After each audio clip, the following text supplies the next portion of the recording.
This past week, the fantasy football community lost not just a voice, but a great friend.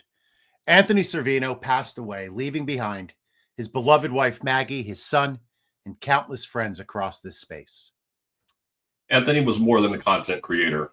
He was a tireless advocate for mental health, dedicating himself to causes like the Mental Health Podathon.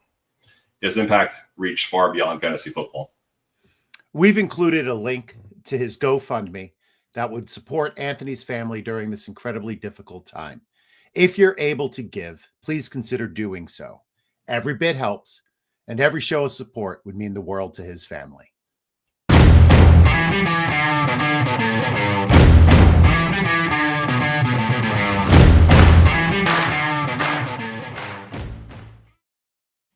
Welcome to the Diehards. Tonight, we're diving into a topic every fantasy manager relies on, whether or not they know it, ADP. It's a valuable tool, especially in dynasty drafts, but it isn't perfect. So where is ADP getting it wrong? Whether you're looking for hidden value or trying to avoid costly mistakes, this episode is for you. I'm your host, JJ Wenner, with my partner in crime, Doug Orth. And we are so happy to be joined by the one and only Theo Gremminger, a high-stakes fantasy football champion and dynasty diehard. From FFPC titles to content with Fantasy Points and at The Athletic, Theo is one of the most respected voices in the game. Welcome to the pod, Theo. Thanks for having me on, guys. Thank you, JJ, and thanks, Doug. I'm really excited about tonight. I am so excited that you're coming on tonight because I've been diving into your podcast and now it's like my daily listen. So let's get right to it.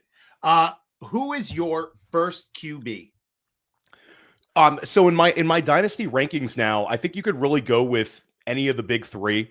I think that Josh Allen, Lamar Jackson, and now Jayden Daniels. For me, I'll lean Jayden Daniels because of the youth and because of just how quickly he was able to make a massive fantasy impact. But it's really like splitting hairs here. I don't think there's necessarily a wrong answer. All three are sub 30 years old. And with Lamar Jackson and Josh Allen, it's two players who have given us QB1 overall finishes. Lamar Jackson last year just took such a huge step forward as a passer. I think if you really want to split hairs and say who's in the best offense, I think Lamar Jackson is in the best offensive situation this year. So for me, it's Jayden Daniels at 1, and then Lamar Jackson at 2, and then Josh Allen at 3. But it's really personal preference there. I think they're sort of in a tier of their own when we're looking at like startup values in certainly Superflex Dynasty leagues. All right, Doug, who is somebody that you think is a little bit undervalued? Yeah, so I'm completely agreeing with Theo as far as the top three go in my so Daniels, Jackson, and Allen is my tier in and of itself above everybody else. One of the quarterbacks I think is mispriced the most in a good way is JJ McCarthy. We used Fantasy Points sleeper ADP. He's at 111, ADP 111, QB 16. I will admit I was not the biggest fan of his prospect profile, although I did have him ranked comfortably as the QB for the 2024 draft class. He's something of a mystery box in that he was handpicked by Kevin O'Connell to be the long-term quarterback in Minnesota, which says a lot in and of itself. We also only saw 17 preseason throws from him as a rookie before the knee injury cleared the way for Sam Darnold to have the year he did. The easiest argument to make for McCarthy is that O'Donnell has massaged productive games out of career backups in Nick Mullins and Josh Dobbs and almost an unthinkable season out of Sam Darnold. Each of O'Connell's 3 offenses in Minnesota have ranked no worse than 6th in the league in passing yards or passing touchdowns. So volume should not be a problem, although I do expect the Vikings to run more in 2025. Minnesota upgraded the offensive line this spring with the additions of center Ryan Kelly and Will Fries, which should give the Vikings one of the best offensive lines in the league. It doesn't get much better than Justin Jefferson, Jordan Addison, and TJ Hawkinson as your top 3 pass catchers either. Perhaps the cherry on top is his athletic ability. While McCarthy did not run for more than 306 yards at Michigan in any of his seasons at Michigan, he rushed for at least 50 yards 5 times in his college career. I would not be surprised if he pushed for 400 yards on the ground per season early in his career, which, as we know, 400 yards rushing is maybe not quite a cheat code, but it's getting there. And that's what we used to get out of Mahomes early in his career, I believe, if I recall correctly. So anyway, giving his supporting cast an offensive scheme, it'd be a mild upset to me if McCarthy doesn't throw for 4,000 yards as well. Brock Purdy came reasonably close to the numbers I just mentioned, the 4,000 yards passing, the 400 yards rushing.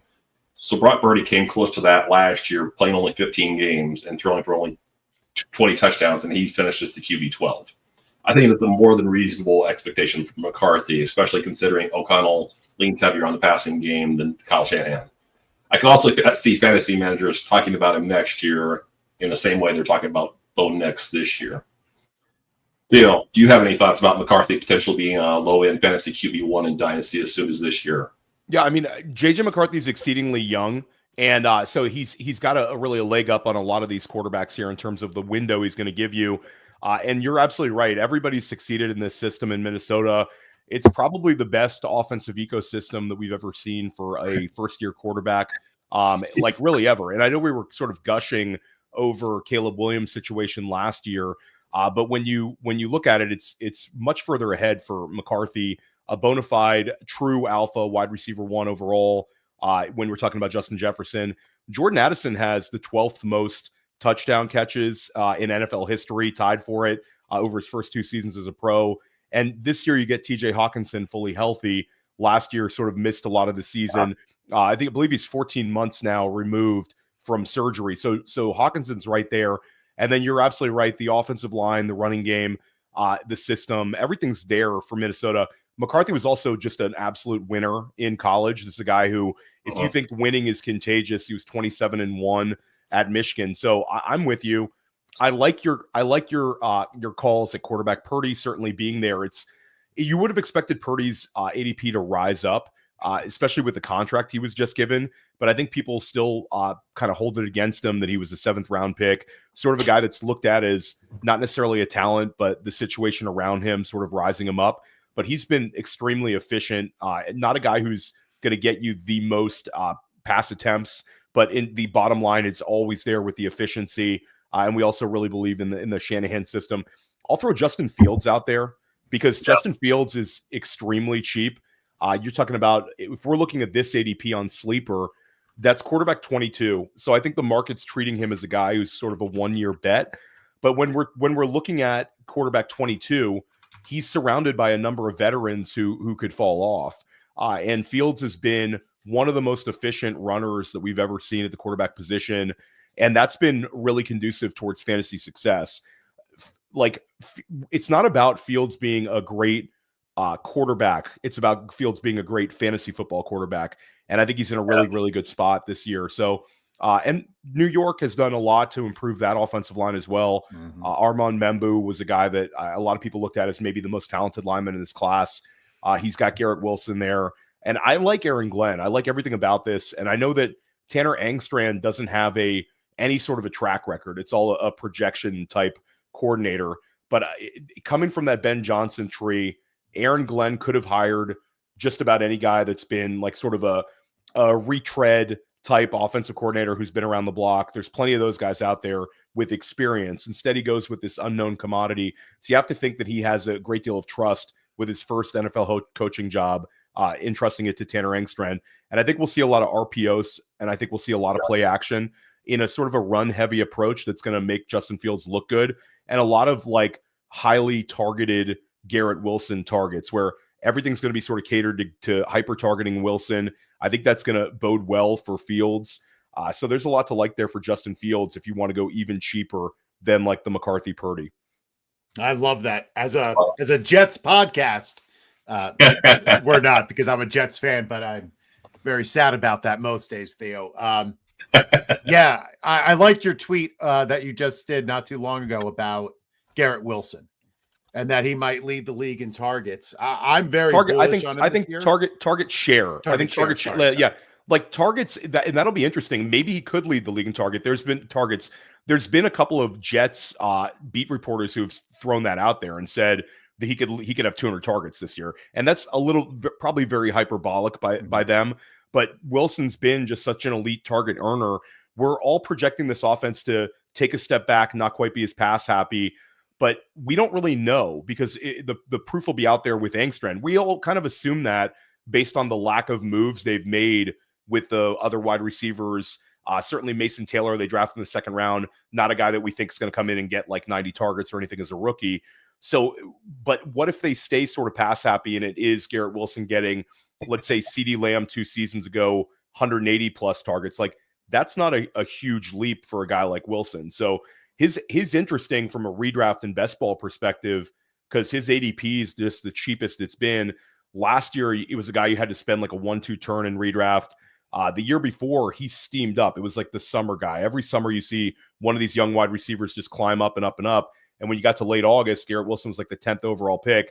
Aaron Rodgers goes down the first game of the season, and that was kind of all she wrote. But Wilson last year had 100 catches. And this was a season where he had to deal with Devontae Adams, had to deal with the offensive coordinator being fired. This is like the most kind of positivity around Wilson we've seen all offseason, and Aaron Glenn saying everything he can. So I think Wilson and Fields is a really strong kind of double bet for you to make in Dynasty. If one really succeeds, the other probably succeeds. So I think it's a really, really fun double bet. And I think guys that both have talent. Now, Theo, is there anybody that you think ADP is completely wrong on, like being overdrafted? It's kind of interesting, and it's sort of splitting hairs. The quarterback market's really the one where we're usually relatively correct on. There's, especially when guys get steamed up, they're getting steamed up for a reason. I would say what I think is interesting that I've seen in some startup drafts this offseason is Caleb Williams and Drake May are guys that I think we'd all agree are strong dynasty values and guys that the market is correct to push up. Both of those guys were drafted very highly. In Drake May's case, he had a really poor offensive line play last year, poor weapons around him, and the situation's kind of improved this offseason. Made attempts to get better on the O-line, certainly brought in some skill position players, drafted TreVeyon Henderson. And with Caleb Williams, I mean, he gets the absolute nuts landing spot for a coach. Ben Johnson was sort of a miracle worker. We look at kind of where Jared Goff was at before Ben Johnson showed up. Really extended his career, his dynasty shelf life. So Caleb Williams, when you combine Ben Johnson with also the guys that they've brought in, Colston Loveland, drafted Luther Burden, Rome Odunze a year older, like everything's sort of going well for them. But what I think is interesting is I've been in a few startups where Bo Nix continues to go behind these two. And Bo Nix was unbelievably good last year and unbelievably efficient, 29 passing touchdowns, had a number of like top 5 scoring weeks. And he had a ridiculous streak where when we saw him at Oregon, it was sort of like this guy is a high completion percentage, one of the most accurate quarterbacks in college history. Didn't necessarily think that would translate. Thought that was sort of a system thing, but he was still incredibly accurate last year. Unbelievable streak for not throwing interceptions, had over 400 rushing yards last year, and Denver's really improved what's around him. So I almost think that the market is being a little bit too quick to put Bo Nix as sort of the de facto QB4 among the second-year quarterbacks. Like Bo Nix might just be elite special player that the market is treating like a pretty good quarterback. He's being drafted lower than his quarterback finish was last season in points per game, which is just kind of an interesting thing when we're talking about a second-year quarterback who was a first-round pick. And we believe in what's going on in Denver. So I think Nix is a little bit underrated. If you really went about it and you're in a dynasty startup, you could potentially start out your draft with one of the big 3 quarterbacks that we talked about, or potentially a Joe Burrow, Jalen Hurts, and then follow it up with a Bo Nix as your QB2. If you want to go quarterback heavy, I mean, that could end up being a potential cheat code to you. So I think Bo Nix is really interesting from both a redraft best ball perspective and also from a dynasty perspective. He could end up being really, really good, and the market just isn't showing us that. Well, our buddy Dave is a believer, so he might be on the same page as you. Doug, where are you on Bo Nix? Yeah, Bo Nix. So I'm of the belief I can imagine a scenario in which the supporting cast and the team as a whole has gotten so much better this offseason where he fades into the background slightly. But I think Theo has laid it out perfectly. I think a lot of what's wrong in this industry in terms of projecting is people stick to their priors way too long. And so you go into last draft, and Bo Nix was just recognized as the QB6. And the only reason he was QB6, and the only reason he went in the first round is because there were 6 teams in the top 12 that needed quarterbacks. Otherwise, he should have gotten in the second round. And through 3 or 4 weeks last year, their priors were being confirmed because he ran into a lot of handful of good defenses to start out his NFL career. And lo and behold, Sean Payton gets to work with him a little bit. I'm with you, with Theo. His college career told us that he may not be elite, but that was, I think, a lot of how he was used in college. So much of his stuff was behind the line of scrimmage or within 5 yards of the line of scrimmage. We never got to see him take vertical shots. I mean, and you look at who his top receiver is Tez Johnson. Okay, what does that mean? Well, he's a small slot receiver. You don't have 5'7" slot receivers stretching the field usually. So maybe the reason he was minimized or kept in a box in college was because that was the personnel. The personnel was a big part of that. Anyway, his rushing, his cheat code ability isn't going away anytime soon. His supporting cast is greatly improved, especially if Evan Ingram stays healthy. So, yeah, I'm on board with Bo Nix at the right price.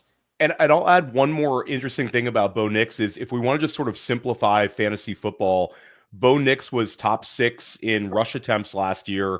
Got to double check that one. Actually 5th in rush attempts at the quarterback position, and then took a ton of shots downfield. So he was 3rd in deep ball attempts, and he was 5th in rushing attempts at the quarterback spot. Like, that's pretty conducive to fantasy football success. They're letting him take big shots downfield, so potential for huge explosive plays. We all think back to, like, even in the Buffalo game, in the playoffs, he had that one huge deep ball down the field. You think back to the Cincinnati game, which was just an absolutely electric fantasy football game, which went into overtime, and he had that deep ball to Marvin Mims to sort of force overtime. The guys took huge shots downfield. That might be something that's static in this offense.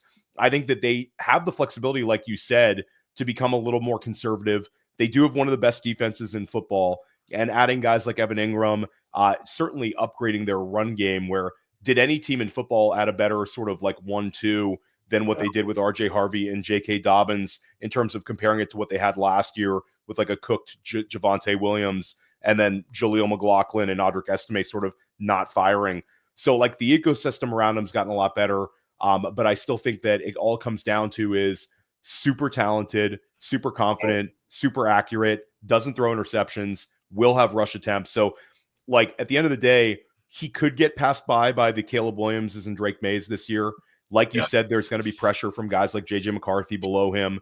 But Nix is priced really, really well that even if he just sort of never gets better than he was last year, and that's sort of like what he is, he's still really a good value in startups. All right, Doug, who do you have next? Yeah, so the guy I'm a little bit have a bit of a problem with is CJ Stroud, and it's my problem with Stroud is less about his long-term viability and more about him going in the 6th or 7th round of startups as the QB10 ahead of quarterbacks such as Drake May, Baker Mayfield, and even McCarthy. The easiest hole to poke in his fantasy profile is not so much his athletic ability, which he has, but his unwillingness to run more often. Texans did him a solid by making sure he has a plethora of receivers at his disposal in 2025, so I do expect a rebound of sorts since he probably will not have games where John Mechie, Xavier Hutchinson, and Robert Woods are his primary receivers again anytime soon. Now, Stroud could choose to run more at a time, so it doesn't make sense to downgrade him just because of that. However, while first-time play callers occasionally hit in a big way, what evidence do we have that first-time play caller Nick Caley will have the answers to the questions that former OC Bobby Slowick could not answer in his second season, which was last year? And Theo, I'll shout out one of your pods with was it Jim last week? Didn't you have Jim on last week? I had Jim. Yeah, Jim came on for Fantasy Football Daily, and we broke down all of the new offensive coordinators. He's not too excited about a lot of these things with the new OCs, but yeah, Nick Caley coming over. I'll say like Bobby Slowick, though, took a huge step back in year 2. I think new might be. I was way more optimistic than Jim was. Let's just put it like that.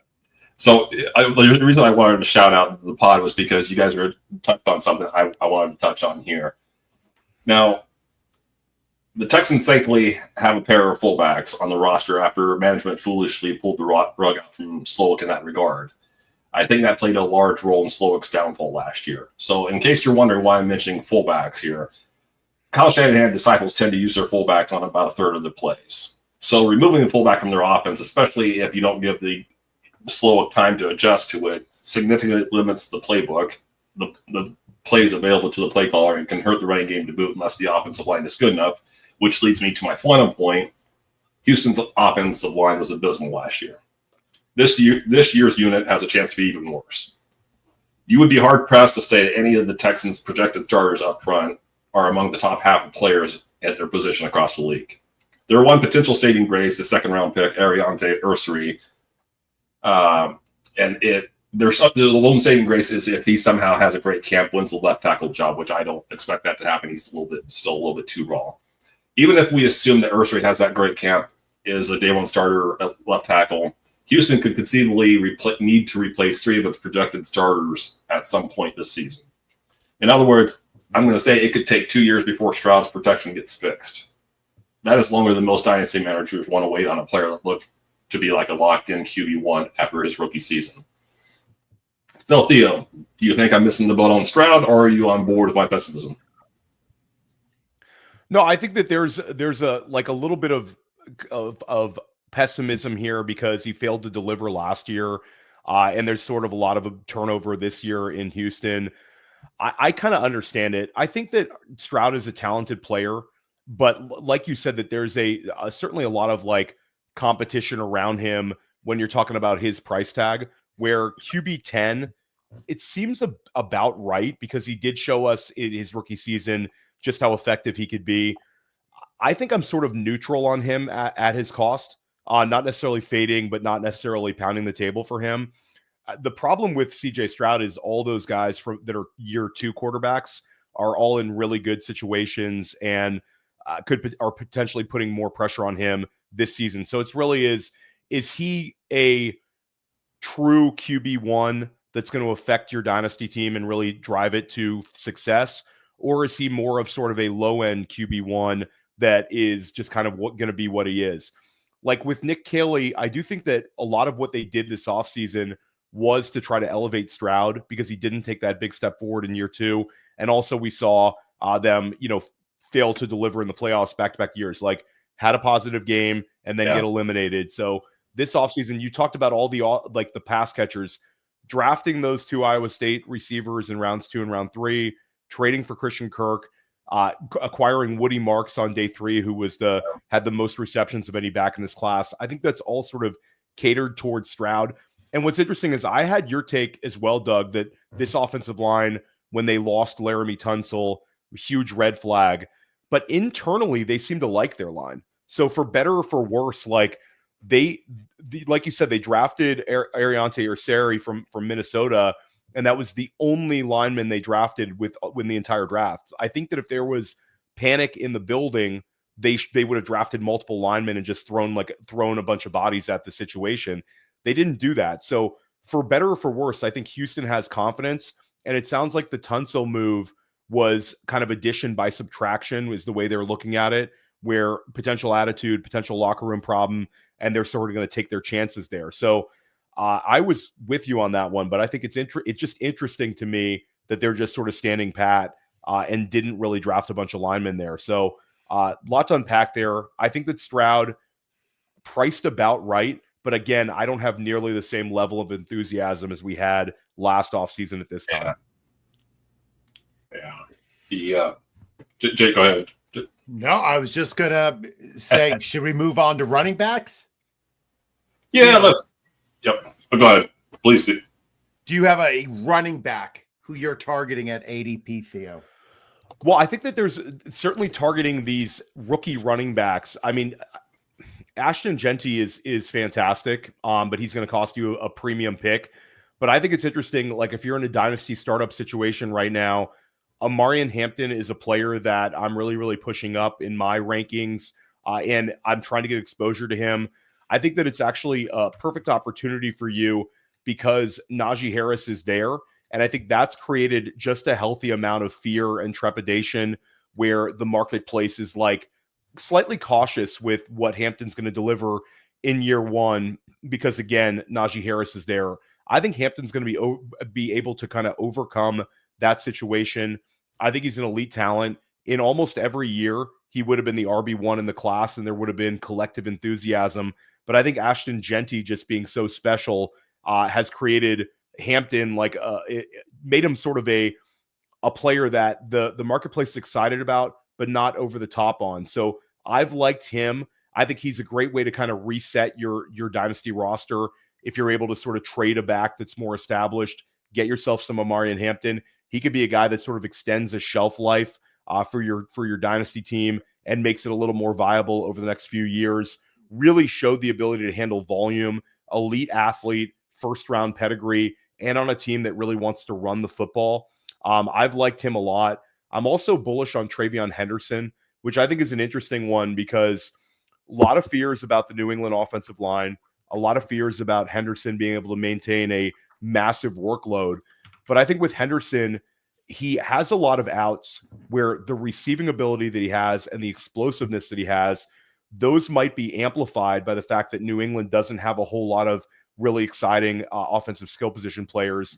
And I find it interesting that New England drafted him because we saw a million mock drafts and we saw a lot of reports from the New England beat reporters. And I think they're a very highly covered team where we usually kind of know what's going on. Everybody knew Will Campbell was going to be the first round pick, but they sort of hid their enthusiasm for Henderson. And I think that was sort of by design. We heard after the fact that multiple teams tried to trade up. Chicago Bears tried to trade up for TreVeyon Henderson. A bunch of different teams did. So Henderson was very much in demand. And Henderson gives you this, we've seen these high-value touch guys, these explosive backs be very highly productive. And I think Henderson landing in New England makes him sort of a reasonable price tag. So I'd say both of those rookies are interesting to me.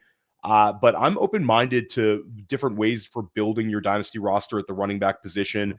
There's also some incredible values with some of these veteran running backs. If you're willing to take on risk and you're willing to take on guys with a shorter shelf life, a lot of them are priced really appropriately. So I think there's multiple ways for you to do it. It's just depending on how you want to build your dynasty roster in these startups. Doug, who is somebody who you are targeting at their ADP? Yeah, so I wanted to touch on Hampton before I get to my guy here. Two things. I'll try to remember them both here. I think the perfect scenario. I have one of my dynasty leagues where I think I'm going to end up getting Hampton. I haven't had my rookie draft yet in that league, but I have Jahmyr Gibbs. I have Derrick Henry. Traded for them both over the last year plus. So I have a nice little slot for RB3, and so basically what I'm saying is I don't need Hampton to step up in the first 6 to 8 games or even this year if for whatever reason he gets sheltered. But when Hampton at his best, I see vibes or I see shades of Jonathan Taylor. I'm not saying he's that level of prospect, but I'm saying I can see a range of outcomes in which he masks Jonathan Taylor. But I love that fit on that dynasty team where I don't need him this year, but if he explodes, he's my flex. That's what you want. And I like thinking, and JJ, you know this from our talks here the last week or two.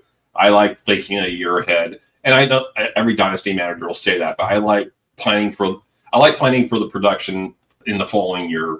And I can manage this year. I want to set myself up better for next year, and I think that's what Hampton does. The second thing I was going to tell you, or I was going to mention about Hampton before I get to my guy, I would love to. I think it was on Chargers.com, but it was a story about how they have been monitoring Hampton for basically ever since he was a freshman, and they had 2 or 3 scouts, just like most teams do. They have cross scouting. You know, they have the main guy for the main area, then they have somebody else come in and observe him. And it seemed like every game that they were talking about, he went out and had 150 yards and 2 touchdowns, and so they were thrilled with that. then they talked about what the quality of person he was. They talked about and then they talked about how they put a bolt by the name of the player on their draft board when he encompasses everything, the character, the production, the work ethic, everything. And he was one of the guys that had the lightning bolt by his name. One of the probably maybe 5 people that had the lightning bolt by his name for this draft. So you're not going to hear anything negative from me about Hampton. My guy. I spoke about Jordan Mason a few weeks ago on this Fine Quality pod, so I won't go chapter and verse on him here again. Let's get to the reasons why his ADP right now is 146.7, and he's the 46th running back off the board. He just turned 26 in late May, which makes him a bit old for ageist dynasty managers who are terrified of the age cliff at the running back position. He also only has 250 NFL touches, so he's anything but a proven player who some might believe is just another product of the Kyle Shanahan offensive system.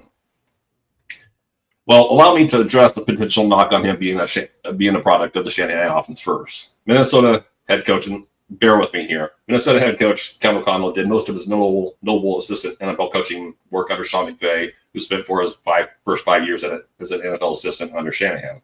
While the two men have obvious differences in terms of their philosophy, there's enough similarity in the schemes that I don't think Mason's going to have trouble adjusting to the offense. Now, getting to why I'm so high on Mason. Aaron Jones played all 17 games last season, but has not been overly durable in his career and able to turn 31 late in the season. Not only is age becoming a concern, but he's coming off a season where he logged a career high 306 touches. He's also likely cut candidate after the season when his release will result in a cap savings of $7.2 million. In short, Mason has a real chance of being the Vikings' lead back in 2026. However, let's not dismiss the possibility that he will be impactful in 2025. Most people expect him to be the short yardage and handle the short yardage and goal line work at the very least. For an offense that upgraded its line following a season in which he was a top 10 scoring offense. He's also a fine complement to Jones since he's more of a tackle breaking inside runner, while Jones does most of his best work on the perimeter and as a receiver. So while I'm not saying Minnesota's new running back duo is comparable to Jahmyr Gibbs and David Montgomery, I think it's possible that O'Connell wants his own Sonic and Knuckles and gets a dollar store version of it with Jones and Mason.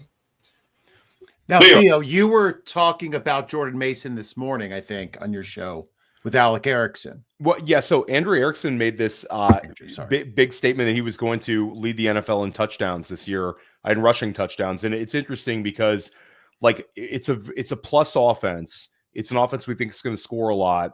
You talked about the improvements they made on the offensive line when we talked about J.J. McCarthy. I agree. I think Mason's a really, really good value. I tried to get him this week in this Dynasty startup, and I was sniped. I kept trying to trade up and trade up, and then this guy took him, and it was a little bit painful. Mason's interesting because in 3 out of the first 4 weeks last season, he finished as an RB1. So we saw what he could do from a contingent upside scenario. Played actually at Georgia Tech with Jahmyr Gibbs. There was one season they were there together, and Georgia Tech was somehow awful that year. They were 3-9 with 2 really good NFL backs. How do you do that? But that's a whole nother story. But Jordan Mason's, it's interesting because Aaron Jones, people have this recency bias where all of the older backs stayed healthy last year. All of the older backs were productive. You're going to see more wreckage, going to see more carnage. It happens every year in the NFL, except for last season. And Mason's in a great spot where if Aaron Jones were to go down, Mason would probably be a guy that was going to be treated like a low-end RB1, and he can give you some running back utility this year on your dynasty rosters because I do think both are going to be utilized. Aaron Jones, most seasons in his career, was not anywhere near the volume he had last year. Last year was career high in rush attempts. He had his second most receptions. So this was a little bit out of character. Green Bay always mixed in a second back. You think about guys like Jamal Williams, guys like A.J. Dillon. So I think this is a very good call, Doug. And the price is right where you can get Mason relatively cheaply, not only in startups, but trade-wise. So I wish I had a little bit more Mason on my dynasty rosters. And I think there's going to be a lot of very sharp people on him all summer long. He's steamed up a little bit in the redraft, the best ball marketplace. But Dynasty just sort of remains a guy you can go get. He's a fun one. I like that, Doug. For what it's worth, I have him as my RB35 in my dynasty rankings, and that's ahead of Aaron Jones. So just for what it's worth, and I think I said what was the RB46 right now on the. So yeah, thank you. I appreciate the support because that's. There's a Jordan Mason hive out there. I will say this. I think that his ability, like your ability to go buy him cheap, depends on your league, because I think that there's a lot of people who really love the situation. And then there's some who are just kind of aloof to it and not necessarily believing in it, see him as a backup, as instead of like kind of a threat to earn weekly roll. So depending on your league, the trade value might be a lot higher or a lot lower. So really an interesting name too for you to bring up, Doug. You might be able to buy him really cheap in some leagues. And even in leagues where he's valued, he's not going to be like completely prohibitive. I love that. Join the hive. They're called the Freemasons. I like that one. Good one, JJ. Thank you. Theo, who do you have? Which running back are you not in on? I think there's a lot of them in Dynasty. I think that there's a lot of running backs in Dynasty where the price is really high, and I'd rather just get a little cheaper and be willing to sort of trade down. We talked about a lot of these older running backs. I think if you're going to go old, be really, really careful. Some of these old backs are going to get you in trouble. Like trading for Derrick Henry is something I would do because it's a 1 year, possibly 2 year bet where you know you're going to get completely elite production. Some of these other running backs can get you in a little bit of trouble. I think for me, when I start looking at dynasty values, just with the ADP that Doug was shared with me, James Cook at running back 14 seems like a really interesting one because he might not be in Buffalo in 2026. I think this is a player that a lot of his fantasy success last year was driven by touchdowns. That in itself is something that can regress. And then you think about James Cook playing on another offense, not alongside Josh Allen. That sort of worries me a little bit. I think his price tag would be somebody where if I could get, for instance, in one dynasty league this offseason, I pivoted off of James Cook in sort of a little bit larger trade to get TreVeyon Henderson and sort of reset my clock. So James Cook would be one where I have a little bit of apprehension. There's a lot of them though. Like I think Kyron Williams has been unbelievably effective over the last 2 seasons. But when you look at the volume that he had to absorb last year, his profile is not really set to be a guy who's like top 3 in the NFL in rush attempts. He's absorbed a ton of volume over the last 2 seasons. Also been a little bit fumble happy. Now, LA might extend him, so this argument might go out the window here. Yeah. But Kyron Williams, his profile worries me a little bit based on where you have to pay for him in dynasty drafts. So I would say those 2 guys are ones I would circle. There's a lot of guys who are just kind of purgatory values, though, that are not driving the needle. And if I'm able to pivot off of them and get younger at the position, I'm willing to do so because I do think this rookie class is very, very good. And I don't want to get stuck holding sort of a diminishing asset when there's multiple young backs that I think will be really ascending throughout the season and heading into 2026. But those 2 guys kind of jump out at me a little bit, JJ. What about for you, Doug? Yeah, those guys are just my guy. Well, I'll talk about Kyron real quick. Okay, so, and I'll ask you, Theo, how much would your opinion change if they extend him? I think you'd have to pay attention to it, but sometimes when these extensions happen, let's look at how much money is there. Because if it's a team-friendly deal, it might make sense for LA, a team that views themselves as a contender, to just get something done. So I agree. I think that if he is extended by LA, you have to take that seriously. That has to go into your thought process. But you want to take a look at just what the deal looks like. Is this a situation where they're paying him like Jonathan Taylor was paid, or even for that matter, like a Chuba Hubbard like contract, or is this going to be some sort of a team friendly deal? That I want to take a look at. I think that running backs are in vogue right now, and I think teams are investing in the position. So let's take a look at it like kind of relative to the market, what LA does with him. Kyron's really productive, and Sean McVay running backs are cheat code. For me, it's just really a profile, the sub 200-pound back having to endure this much volume. And we also saw, Doug, sort of when Puka and Cooper Kupp were on the field together last year, we saw a long stretch where Kyron Williams wasn't firing off at the same level. It was a number of weeks in a row. So for me, it's maybe the volume caught up to him last year at that point in the year. And he started kind of getting worn down a little bit. Maybe the offseason helps him out. Certainly this guy's, I mean, he's run incredibly pure with his opportunity in LA.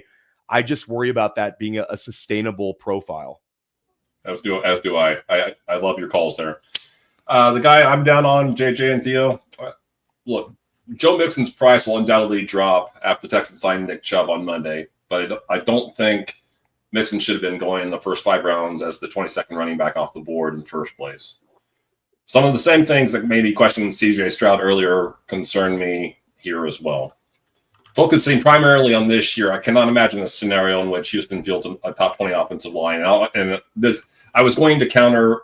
I was going to say something else, and then we just moved on to the running backs. That's because I'm going to say what I'm going to say here. New OC Nick Caley learned at the lap of Sean McVay. It should be noted that McVay became more of a prominent dual man blocking advocate in recent years. While offensive lines tend to be good or bad, regardless of whether they run more man or zone or vice versa, more man than zone or vice versa, I will occasionally give questionable lines the benefit of the doubt if they run more zone. So, but what I'm saying here is if Caley follows in the footsteps of McVay, he's probably going to run more man. So any benefit of the doubt, I'm going to drop any benefit of the doubt here is what I'm trying to say.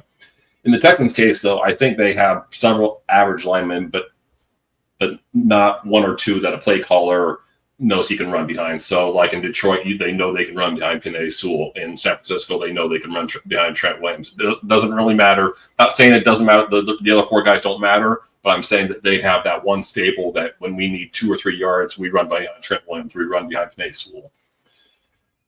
Maybe Caley adjusts quicker than most first-year play callers, but there's also the problem of Houston having a first-time NFL line coach, learning on the fly with a first-time play caller, working with a line that I, again, believe has questionable talent.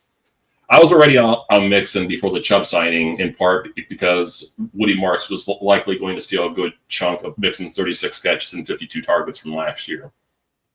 Now Chubb could eat into his early down work. Never mind that Mixon turns 29 next month and will probably go over the 2,000 carry mark for his career in 2025. That's all I got to say. Theo, do you have anything you want to add about Mixon? No, I mean, Mixon was a classic kind of sell high this offseason. The guy had 12 touchdowns in 14 games and had one of his highest scoring seasons in a point per game basis. I don't like the fact that they're bringing Nick Chubb in June. I think that's sort of a little bit of a red flag, and just how much information are we getting about Joe Mixon? So, yeah, I'm with you. If somebody wants to pay you running back 22 numbers for Joe Mixon, absolutely. And I think there's also an argument for potentially selling low on the news when it comes to this sort of a older back. Like Mixon's been a guy where Cincinnati moved off of him. So that sort of says a lot. And the last 2 seasons in Cincinnati, the 2022 is very inefficient. He was sort of boosted by having 60 receptions. The passing game work went way down in Houston last year, and then they added in Woody Marks, a pass-catching running back. So the outs for Joe Mixon are he needs to score a lot of touchdowns again. Nick Chubb, if you're going to say he could really do anything this year, it's Nick Chubb coming in and being efficient around the goal line. He's still an absolute house and a really strong player.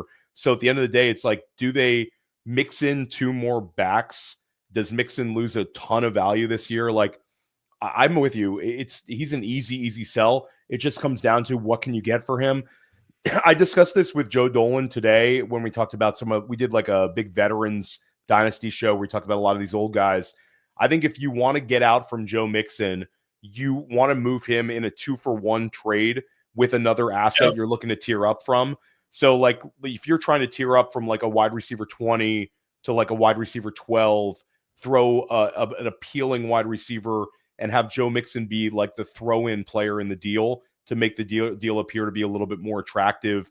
I think that's sort of, you're better off than trying to straight up trade Joe Mixon for whatever you can get. I think that's a better way of using him as an asset if you want to move off of him. Makes good sense. Yeah, because I'm not trading for Joe Mixon. Don't do it, JJ. No, not by himself. He scares me a lot. All right, before we get to wide receivers, Jody Smith and the team at Full-Time Fantasy have done the heavy lifting once again. The 36th edition of the Pro Forecast magazine is about to hit the presses, packed with expert analysis, rankings, and draft strategies. It is your blueprint for dominating fantasy football in 2025. Be sure to tune in all summer long for your chance to win a free copy and crush your competition. Now, Theo, I want to take a little break from the analysis and talk about you. So I am always intrigued, Doug knows this, by high stakes players. So when did it become more than just a hobby for you? That's an interesting one. So I basically wanted to try out the NFFC. This is way before FFPC for me. NFFC was one where I was living in New York at the time. I had done really, really well in a ton of leagues, and they had their live drafts in New York City. They also have live drafts in Vegas. So the first year I went there, I did okay. And then the second year I went there, I won like 2 big leagues, and I did very well. And then the third year, I was even more successful. So it was really something that just sort of fell into my lap. It was really like a little bit risky at the time, but it was something where I felt very confident in my abilities and my ability to win against good people. I still go and draft in the NFFC in New York. Really, really difficult room. I'm in the New York Super, which is one of the hardest drafts around. There's a ton of the better players in the country all kind of consolidated in this one draft. So that's been really fun. And then I expanded it to the FFPC, and I've had some success there. And then Dynasty has been sort of the similar, where Dynasty was something where I started doing very well in. So it's something where you're taking a lot of risk. It's calculated. A lot of it becomes like a lot more pressure to take on. But that's sort of how I made my bones in the industry. Was I was a player first, and then I started doing content. So I still consider myself that way. And yeah, you'll find me in Vegas. You'll find me in New York City. I'm going to compete in some of these big leagues, and I came very, very close to winning one big one. I had a second overall finish, and then I had a first overall finish in like this combined standings things where it was like combining 2 different leagues. So I've done pretty well in a couple of them.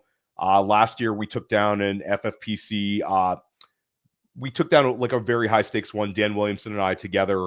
So shout out to Dan Williamson. I split a couple teams with him. So hopefully this year we do even better. So that I'm not quite as heavy with the high stakes as I used to be. It's a little more consolidated, not doing it all summer long, obviously with the content. And Dynasty sort of took its place, where I have a huge portfolio of Dynasty teams, largely on the FFPC, some very, very high stakes as well. And last year was really a huge season for me in terms of Dynasty success. So I've had some really good seasons there as well. I'd say Dynasty, it's just so all-encompassing. Obviously, I'm creating Dynasty content, but Dynasty is something where I think you can really find an edge if you know how to play the game. Yes. High stakes fantasy has become harder and harder over the years. There's more good players kind of spread across the country. You go draft in Vegas in the FFPC, you go draft in New York in the NFFC. It's very difficult. But Dynasty is interesting, guys. Like Dynasty, I think you go into leagues where there's so many people trying to rebuild from the beginning. There's so many people sort of productive struggling it. So you're really competing against fewer teams on a year in, year out basis if you have a really strong Dynasty team. So that in itself can be sort of an edge if you know how to build in startups. And then it's really just management and trying to manage the amount of exposure that you have with the assets on your Dynasty roster. Like if you're one of these and I think I'll give a shout out to Scott Connor with Destination Debbie, who I think does a great job of explaining this in his process. Really sharp guy. Scott always sort of talks about like really managing your rosters, being like a little bit more neutral to players if you're going to go about this. And once you get over a certain percentage with your elite players, like you don't want to have 50% exposure to even a player who we all think is fantastic, because your money and your season is sort of tied to that player. If you have one single Dynasty roster, you don't have to worry about this. There's many different ways to play Dynasty here. But yeah, lots of different things there, JJ. I appreciate the question. It's a nuanced one. And I've talked about it more on some like these high stakes shows, but it definitely applies to everything. It's kind of risk tolerance and having confidence in your ability and really putting the work in. I think if anybody wants to try out these high stakes leagues, the one sort of altruistic thing with these really successful players like Chad Schroeder, Abibag Batoba, some of these guys have literally taken down like $1 million in fantasy. These guys, you have to grind the waiver wire. And I think this is something where even if you're in a home league, even if you're in just one dynasty league, if you put in an excessive amount of work with the waiver wire, like Doug, you've probably talked about this over the years, like fantasy strategy is different for everyone. There's some people want to be a hero RB, zero RB. Some people love robust RB. Some people want to draft the first quarterback. Some people want to wait on quarterback. Like there's different ways to skin a cat. And as long as you draft the right players, you can win in fantasy no matter what your strategy is. That's true. But the one thing that is absolutely true about every single successful fantasy manager is putting that work in on the waiver wire. Like all these guys, some of these guys don't sleep. So it's like the waiver wire, put in the work on the waiver wire. And if you're in a really important league to you, know what your opponent's fab is, know what their situations are. The waiver wire is one of the biggest edges you can find in fantasy because a lot of it's the amount of work you put in, your organization. It's not just how you draft, it's how you manage your roster. So hope I wasn't too long-winded there, JJ. I didn't think I was going to talk about it. So hopefully there was something good there. Well, there's an audience member with the question that every wife asks. And how many dynasty teams do you have? Listen, I'll say this, Todd. You never ask that. This is like Fight Club. You never ask. You never reveal. You never reveal your true number. And I'd actually have to go through and add them up. I've done a pretty good job of saying no to people even I'm friends with and people I'm close with. I'll get invited to a lot of leagues and they'll say, hey, all these guys, we're doing this dynasty league.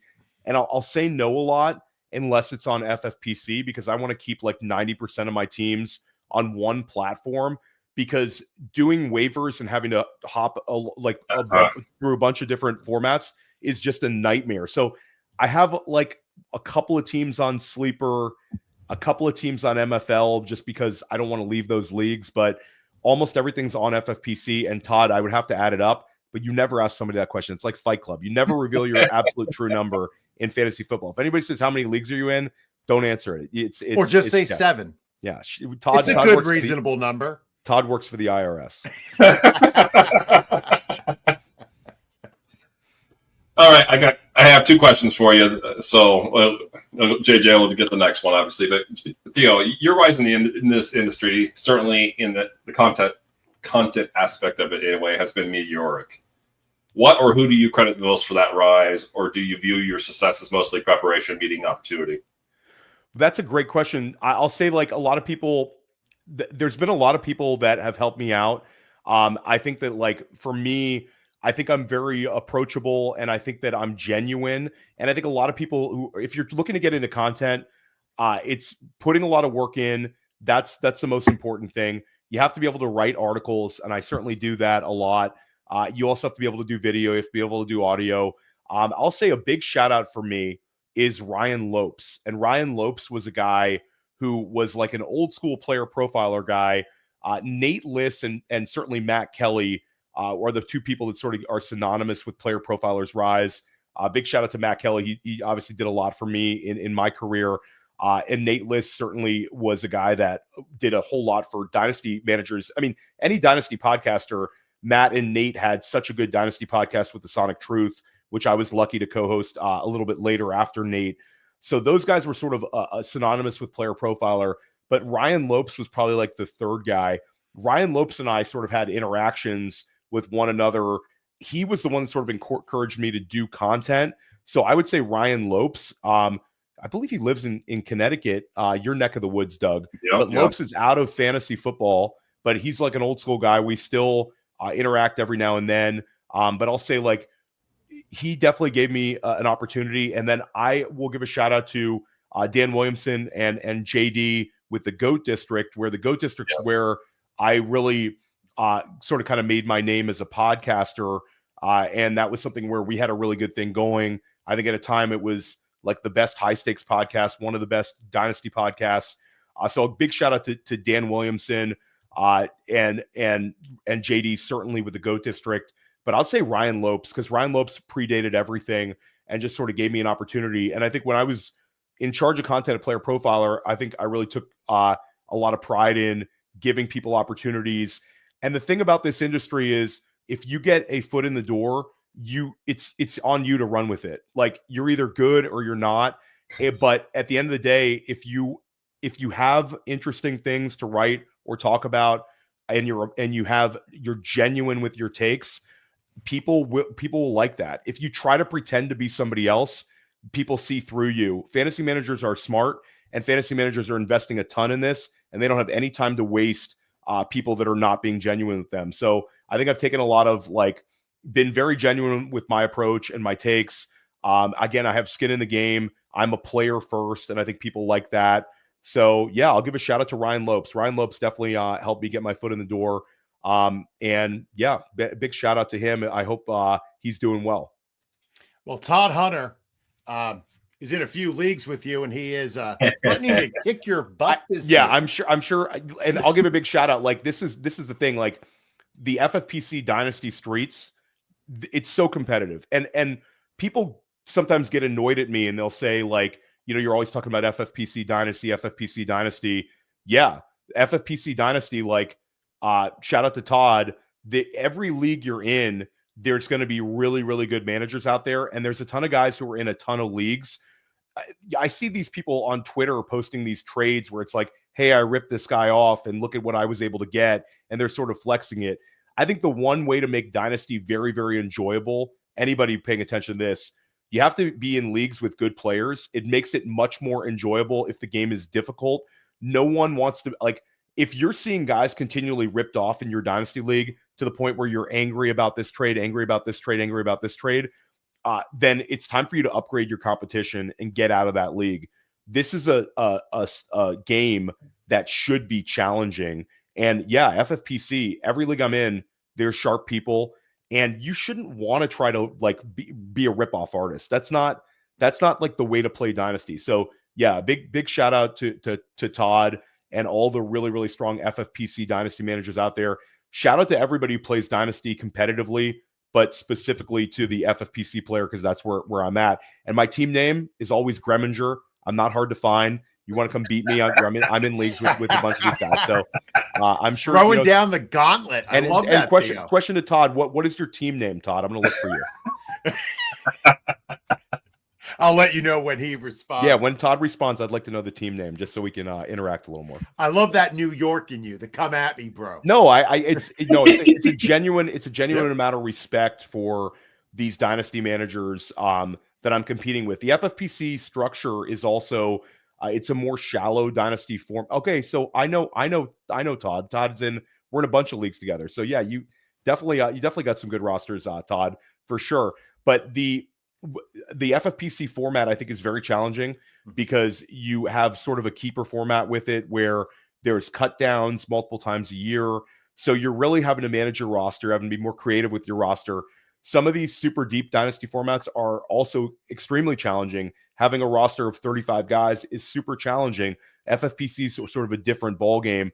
So yeah, it's my preferred Dynasty format. And yeah, I'm going to start up right now in the FFPC. I just can't stop doing it. Now, Theo, we are at an hour. That was what I asked of you. But we've only gotten through the running backs. Do you have any extra time, or are you? I'm a little pressed on time because I'm recording from the bedroom, and I told my wife 9, but we could do a wide receiver and a tight end, whatever you guys want to do. Sure, let's do one wide receiver and tight end each. I think that would work great. What do you think, Doug? Yeah. So yeah, you go ahead. I'll follow. Yeah. All right, Theo. I'm very optimistic about Jameson Williams this year. I'm sort of there, and Jameson Williams has been a guy where I've been able to get him in some of these super flex startups in the 7th round, and I think that he's got a really, really strong profile this year. There's a lot of really positive coach speak, and Jameson Williams we sort of think is a guy that broke out last year, but when you hear the coaches in Detroit, they're saying this year is going to be his breakout year, and I'm sort of like, last year, the guy had 90 plus targets. He had average over 14 points per game. And this year, they're talking him up even more. Detroit also had opportunities to trade him last offseason and did not do it. They could have gotten a first-round pick for Jameson Williams. So I'm optimistic about Jameson Williams. I think that, again, the wide receiver marketplace, it's very difficult to get these super elite wide receivers. You're going to have to trade an absolute fortune. But with Jameson Williams, I'm able to trade for a player who's young and a lot of like room to run with his profile. And if the spike weeks become a little bit more consistent, I think he's going to be a great player for you to roster. I like that call. I like also the maturity that's happening.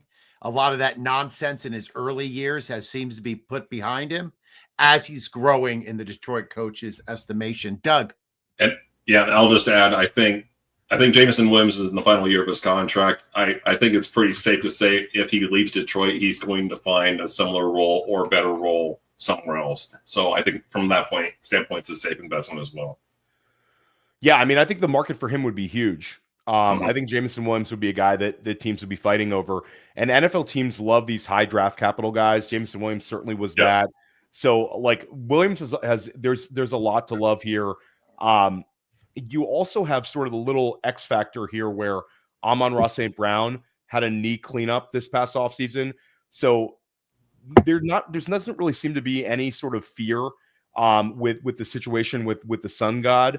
But at the end of the day, it's like nobody wants to hear anything that has to do with knees. So if he were to miss a little bit of time this year, that is potential for Jameson Williams to be in more of a featured role. So I'm very optimistic about this one. You also have the X factor where Detroit was super run heavy last year under Ben Johnson. They were really, really run heavy. I mean, they were like 50-50 in terms of run to pass ratio.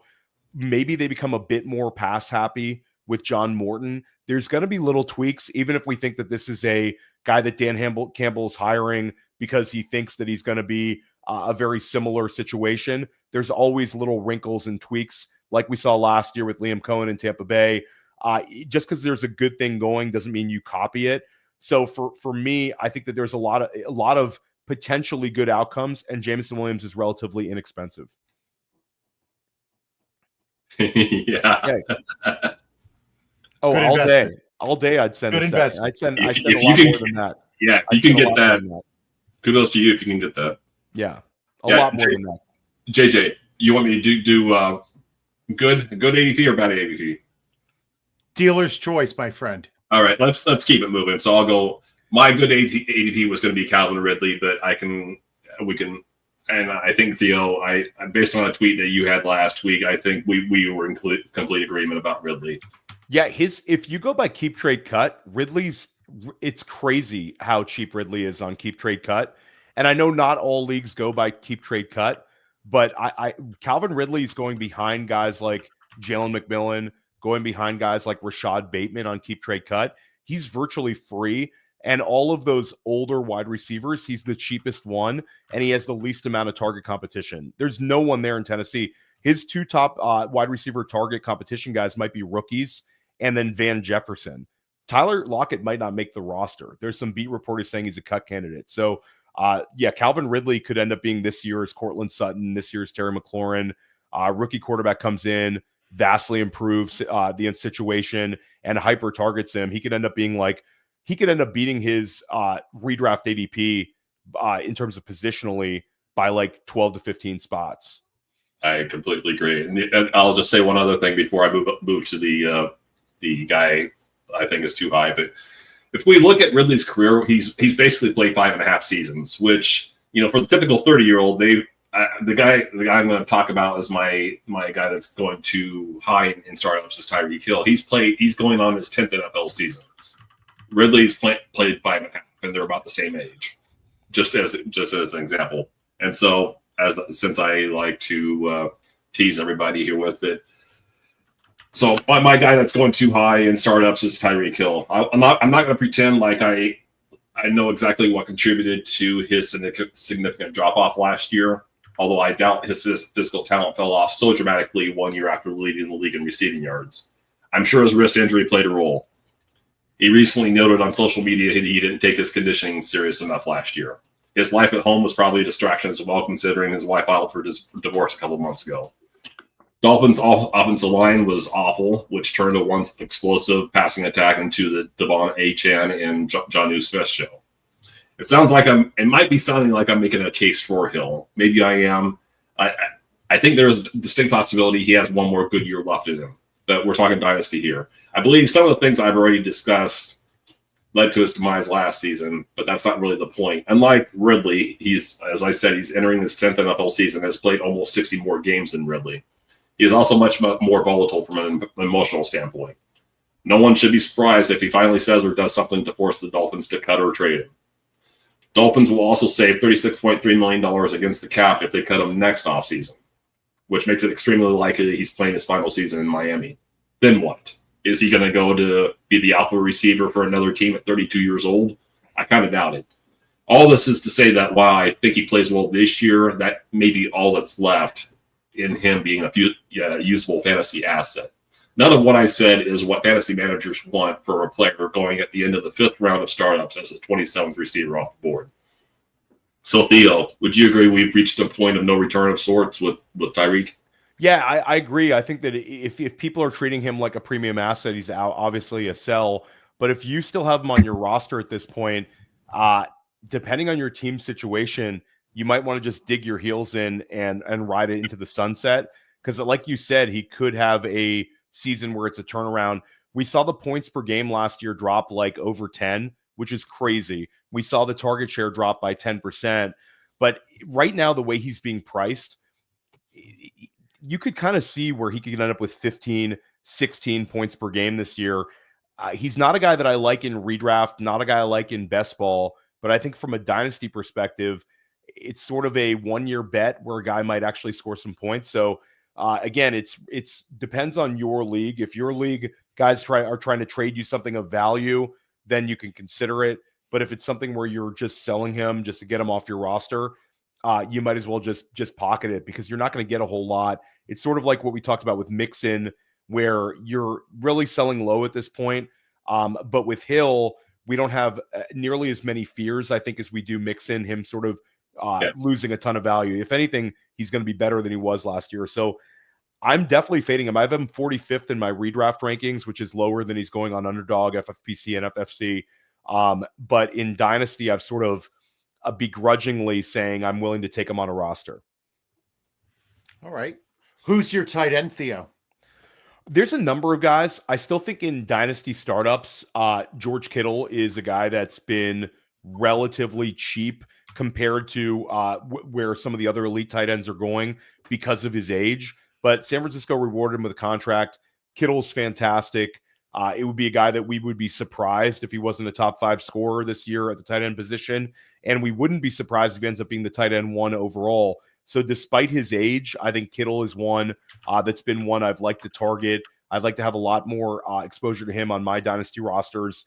But I had him in a startup this year, and the price was about right. And I think Kittle could be in store for a really special season. Last year, he led all tight ends in points per game, and this is the least amount of wide receiver target competition that he's had heading into a season in quite some time. So I'd say George Kittle, just because there's always going to be fantasy managers who want to get a guy of his age off their rosters.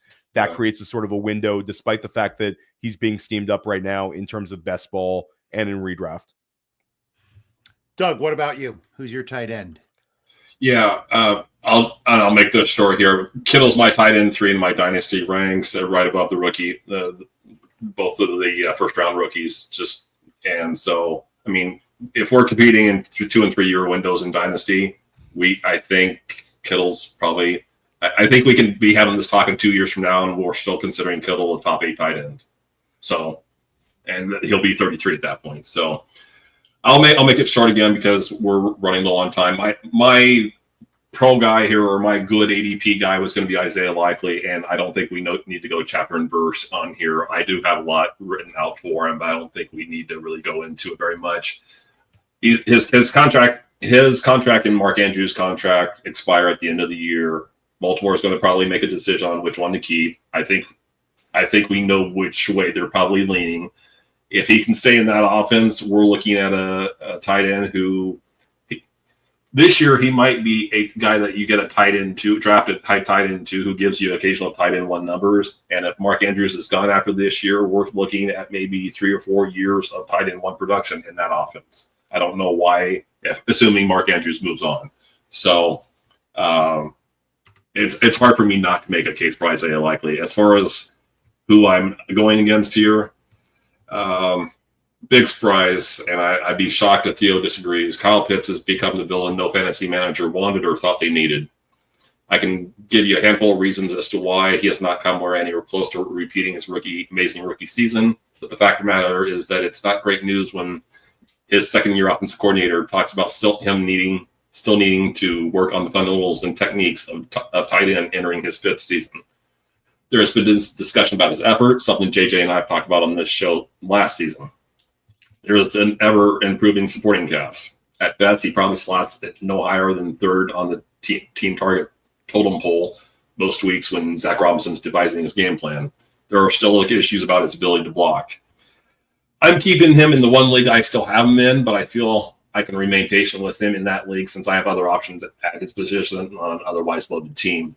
With that said, I need to consider packaging him with another player to move him to the late first round of my rookie draft to get Colston Loveland or Tyler Warren. The risk in moving him is that the 24-year-old feels the urgency in his contract year and his stock skyrockets to the point it was about 3 years ago. The problem in believing that is that he remains primarily a seam-stretching tight end during an age of football that utilizes too high coverage about as much as it ever has. If you have 2 safeties playing 15 to 20 yards down the field, and whereas the league was playing a lot more like single high safety here a few years ago, that was much more advantageous for somebody like Kyle Pitts to stretch the seam consistently. Now you're facing a lot of cover 2 and cover 4. It's going to be harder for those guys to, especially the way it's being played right now. It's going to be harder for those guys if that's all they can do. And it seems like that's all Kyle Pitts can do right now is stretch the seam. So, Theo, are we mostly in agreement regarding Pitts? Yeah, I mean, I think that the Pitts optimism is really not there right now. The only problem is trading him. You're not going to get a whole lot. Pitts has been super disappointing, but I don't expect anything to really turn around this year.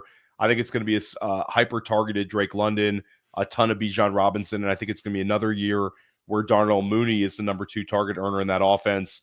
And Bijan could take another step forward. There's room for him to run as a pass catcher. So not a whole lot of optimism for Pitts.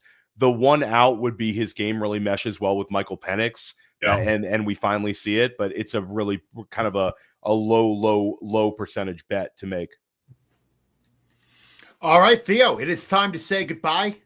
You want to let the fine people know where they can find you? Yeah, no, thanks for having me on, guys. I really appreciate it. Everybody can find my work over at Fantasy Points. Dynasty Life's my Dynasty podcast, Fantasy Football Daily, dropping multiple shows a week. And then School of Scott with Scott Barrett. We're doing that once a week. All my Dynasty articles over at Fantasy Points, my Dynasty rankings at Fantasy Points, and then a ton of different articles I'm writing for Redraft. Fantasy Points YouTube as well. Putting a lot of really cool stuff over on Fantasy Points YouTube these days. So yeah, we're sort of everywhere at Fantasy Points. So yeah, this was a lot of fun tonight, guys. I really appreciate it. Well, I'm at JJ Wenner. He's at Doug Orth. Thank you, Theo, for taking time. Your podcast has become my must listen to now every day. So I appreciate you. We're going to be back next Wednesday at 8 p.m. with Jim Coventry.